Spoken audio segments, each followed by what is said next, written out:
আসসালামু আলাইকুম, স্বাগত জানাচ্ছি ডিডিবি নিউজ 24 এর আন্তর্জাতিক সংবাদে। সংবাদের শুরুতেই থাকছে সংবাদ শিরোনাম।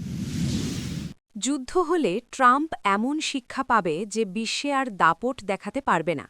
ইরানি সেনাপ্রধানের হুঁশিয়ারি ও পশ্চিম তীরকে ঘিরে নয়া ইসরায়েলি ষড়যন্ত্র। হরমুজ প্রণালীতে ইরানের সামরিক মহড়া শুরু, যুদ্ধের চূড়ান্ত প্রস্তুতি নিচ্ছে ইরান।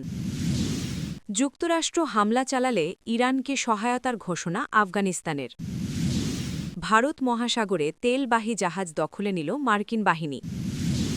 পাকিস্তানে থানার কাছে শক্তিশালী বিস্ফোরণ, বহু হতাহত। এতক্ষণ শুনছিলেন সংবাদ শিরোনাম, এখন থাকছে বিস্তারিত। যুদ্ধ হলে ট্রাম্প এমন শিক্ষা পাবে যে বিশ্বে আর দাপট দেখাতে পারবে না। ইরানি সেনাপ্রধানের হুঁশিয়ারি ও পশ্চিম তীরকে ঘিরে নয়া ইসরায়েলি ষড়যন্ত্র।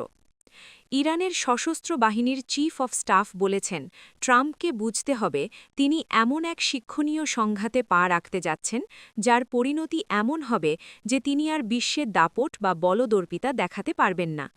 আজ ইরানের সশস্ত্র বাহিনীর chief of staff major general Syed Abdur Rahim Musavi যুক্তরাষ্ট্রের প্রেসিডেন্ট ডোনাল্ড ট্রাম্পের সাম্প্রতিক বক্তব্যের প্রতিক্রিয়া জানান।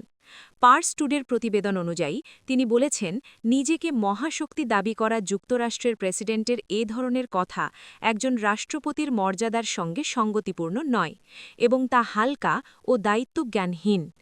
তিনি আরও প্রশ্ন তোলেন, ট্রাম্প যদি যুদ্ধই চান তাহলে আলোচনার কথা কেন বলছেন?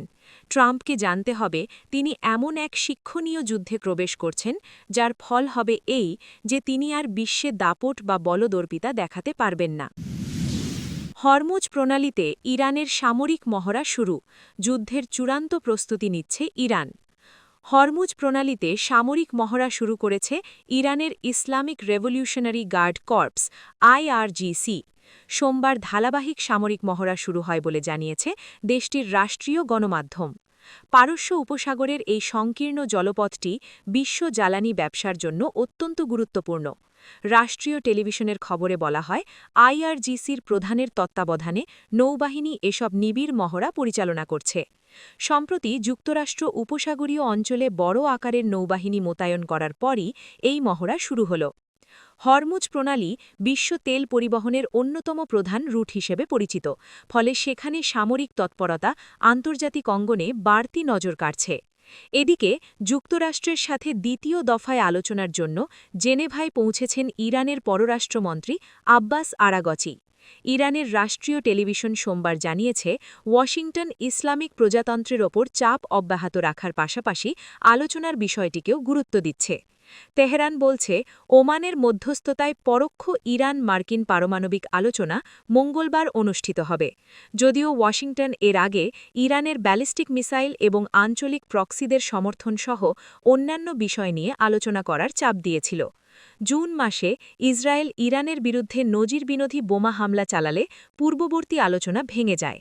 তখন তেহরান এবং ওয়াশিংটন চলতি মাসে পুনরায় আলোচনা শুরু করে। জুন মাসে পারমাণবিক পর্যবেক্ষকরা সর্বশেষ ইরানের 400 কিলোগ্রাম অর্থাৎ 60% সমৃদ্ধ ইউরেনিয়ামের মজুদ দেখেছিল। যুক্তরাষ্ট্র হামলা চালালে ইরানকে সহায়তার ঘোষণা আফগানিস্তানের।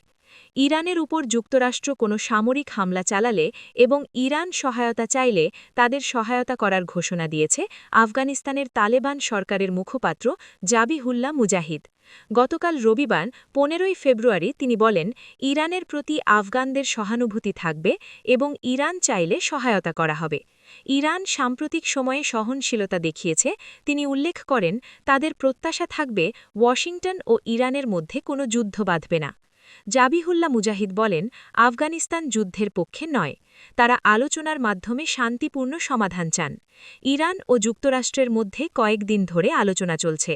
দেশ দুটি ইরানের পারমাণবিক কার্যক্রম নিয়ে নিজেদের মধ্যে কথা বলছে।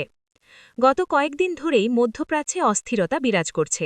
ইরানকে চাপে ফেলতে ওই অঞ্চলে যুদ্ধবিমানবাহী রণতরী আব্রাহাম লিঙ্কন সহ অন্যান্য যুদ্ধজাহাজ জড়ো করেছে। এছাড়া আরেকটি রণতরী মধ্যপ্রাচ্যে আসছে। আশঙ্কা করা হচ্ছে, যদি আলোচনা ভেস্তে যায় তাহলে ইরানে হামলা চালাবে মার্কিন সেনারা। মধ্যপ্রাচ্যের দেশগুলো সম্ভাব্য এ যুদ্ধ আটকানোর চেষ্টা করছে তাদের ভয় যদি একবার বড় যুদ্ধ শুরু হয় তাহলে পুরো অঞ্চলে এর আর্থিক ও মানবিক ক্ষয়ক্ষতির প্রভাব পড়বে বার্তা সংস্থা রয়টার্স দুদিন আগে জানায় প্রেসিডেন্ট ট্রাম্প যদি নির্দেশ দেন তাহলে ইরানে কয়েক সপ্তাহব্যাপী হামলা চালানো হবে প্রেসিডেন্ট ট্রাম্প আলোচনার মাধ্যমে সমাধান পাওয়ার আশা প্রকাশ করলেও দেশটির পররাষ্ট্রমন্ত্রী মার্কো রুবিও বলেছেন তিনি মনে করছেন আলোচনা সফল হবে না এদিকে গত কয়েক বছর ধরে আফগানিস্তান এবং ইরানের মধ্যে অর্থনৈতিক সহ সব দিকে সম্পর্ক ভালো হয়েছে ভারত মহাসাগরে তেলবাহী জাহাজ দখলে নিল মার্কিন বাহিনী ভারত মহাসাগরে আরেকটি তেলবাহী জাহাজে অভিযান চালিয়েছে মার্কিন বাহিনী এটি ভেনেজুয়েলার জ্বালানি তেল বহনের অভিযোগে নিষেধাজ্ঞার আওতায় ছিল যুক্তরাষ্ট্রের প্রতিরক্ষা দফতর পেন্টাগন জানিয়েছে পানামা নিবন্ধিত ভেরোনিকা 3 নামের জাহাজটি প্রেসিডেন্ট ডোনাল্ড ট্রাম্পের ঘোষিত অবরোধ অমান্য করে ক্যারিবীয় অঞ্চল থেকে পালানোর চেষ্টা করছিল রবিবার সামাজিক যোগাযোগ মাধ্যম এক্স-এ দেওয়া পোস্টে পেন্টাগন দাবি করে জাহাজটি মার্কিন অবরোধকে অমান্য করার চেষ্টা করেছিল এবং গোপনে সরে যেতে চেয়েছিল তবে আমরা ক্যারিবীয় অঞ্চল থেকে ভারত মহাসাগর পর্যন্ত এটিকে অনুসরণ করেছি দূরত্ব কমিয়ে এনে জাহাজটি থামিয়ে দিয়েছি সঙ্গে একটি ভিডিও প্রকাশ করা হয় যেখানে দেখা যায় মার্কিন সেনারা হেলিকপ্টার থেকে জাহাজের ডেকে নামছেন ভেনেজুয়েলার তেল খাত কয়েক বছর ধরেই মার্কিন নিষেধাজ্ঞার মুখে রয়েছে অভিযোগ রয়েছে দেশটি ভুয়া পতাকা ব্যবহারকারী শ্যাডো ফ্লিট বা ছায়া নৌবহরের মাধ্যমে অপরিশোধিত তেল আন্তর্জাতিক বাজারে পাচার করছিল গত ডিসেম্বর ট্রাম্প প্রশাসন নিষেধাজ্ঞাভুক্ত ট্যাঙ্কারগুলোর ওপর কোয়ারেন্টিন বা অবরোধ জারি করে এরপর জানুয়ারিতে মার্কিন বিশেষ বাহিনী ভেনেজুয়েলার প্রেসিডেন্ট নিকোলাস মাদুরোকে আটক করে নিউ ইয়র্কে নিয়ে যায় মাদুরো আটক হওয়ার পর কয়েকটি ট্যাঙ্কার ভেনেজুয়েলার উপকূল ছেড়ে পালিয়ে যায় ভেরোনিকা 3 গত 3 জানুয়ারি অর্থাৎ মাদুরোকে আটক করার দিনই প্রায় 20 লাখ ব্যারেল অপরিশোধিত তেল ও ফিউয়েল অয়েল নিয়ে দেশটি ছাড়ে বলে জানিয়েছে ট্যাঙ্কারট্র্যাকার.com সংস্থাটি আরও দাবি করেছে 2023 সাল থেকে জাহাজটি রাশিয়া ইরান ও ভেনেজুয়েলার তেল পরিবহনের সঙ্গে জড়িত ছিল পাকিস্তানের থানার কাছে শক্তিশালী বিস্ফোরণ বহু হতাহত পাকিস্তানের খাইবার পখতুনখোয়ায় একটি থানার কাছে শক্তিশালী বিস্ফোরণে অন্তত 2 জন নিহত হয়েছেন এ ঘটনায় আহত হয়েছেন আরও 17 জন পুলিশ জানিয়েছে সোমবার বান্নু জেলার মিরিয়ান থানার কাছে একটি মোটরসাইকেলে রাখা টাইম বোমা বিস্ফোরিত হলে হতাহতের এই ঘটনা ঘটে নিহতদের মধ্যে একজন শিশুও রয়েছে পুলিশ সূত্র জানায় থানার সামনে অবস্থিত দোকানগুলোর কাছে এই বিস্ফোরণ ঘটে পুলিশ সদস্যরা অক্ষত থাকলেও আশপাশের সাধারণ মানুষ হতাহত হন আহতদের কয়েকজনের অবস্থা আশঙ্কাজনক মেডিকেল টিচিং ইনস্টিটিউশন এমটিআই-এর মুখপাত্র মোহাম্মদ নোমান খাত্তাব জানিয়েছেন হতাহতদের জেলা সদর হাসপাতালে এবং খালিফা গুল নওয়াজ হাসপাতালে নেওয়া হয়েছে রেস্কিউ 1122 কর্মকর্তারা জানান জরুরি সেবানল দ্রুত ঘটনাস্থলে পৌঁছে আহতদের হাসপাতালে স্থানান্তর করে এবং মরদেহ উদ্ধার করে ঘটনার পর বান্নু পুলিশের একটি বড় দল বোমা নিষ্ক্রিয়করণ স্কোয়াড বিডিএস এবং কুইক রেসপন্স ফোর্স কিউআরএফ ঘটনাস্থলে পৌঁছে এলাকা ঘিরে ফেলে পুলিশ ও নিরাপত্তা বাহিনী তল্লাশি অভিযান শুরু করেছে প্রমাণ সংগ্রহ করা হচ্ছে এবং তদন্ত শুরু হয়েছে পুলিশ জানিয়েছে সম্ভাব্য আরও কোনো হুমকি আছে কিনা তা নিশ্চিত করতে বিডিএস দল ক্ষতিগ্রস্ত এলাকায় অনুসন্ধান কার্যক্রম চালাচ্ছে সাম্প্রতিক মাসগুলোতে বান্নু জেলায় একের পর এক নিরাপত্তা সংশ্লিষ্ট ঘটনা ঘটছে